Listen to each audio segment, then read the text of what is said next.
Salut à tous les passionnés de la scène PlayStation.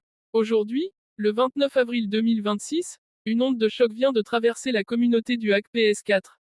Le développeur Gazin a officiellement rendu public une vulnérabilité majeure baptisée BDJ Privilege Escalation. Mais comment en est-on arrivé là? Cette faille n'a pas été trouvée via le navigateur web classique, mais en exploitant le moteur Java du lecteur Blu-ray de la console. En manipulant la manière dont la PS4 lit les disques, les chercheurs ont réussi à obtenir des privilèges élevés sur le système, ouvrant ainsi une porte dérobée sur les versions 13.00 et 13.02.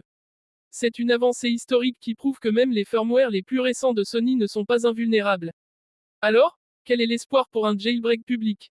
Bien que Gazin ait annoncé se retirer des publications grand public, la divulgation technique sur Acheron est désormais accessible aux autres développeurs. Cela signifie que les équipes derrière Golden ou d'autres payloads ont maintenant toutes les cartes en main pour transformer cet exploit technique en un jailbreak stable et facile à utiliser pour tous ceux qui sont restés en 13.02.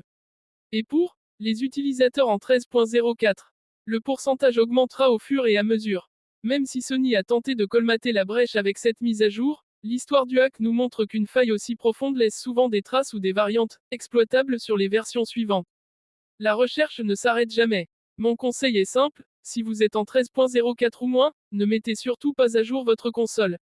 Restez là où vous êtes, car le jailbreak n'a jamais été aussi proche de franchir la barre des versions 13.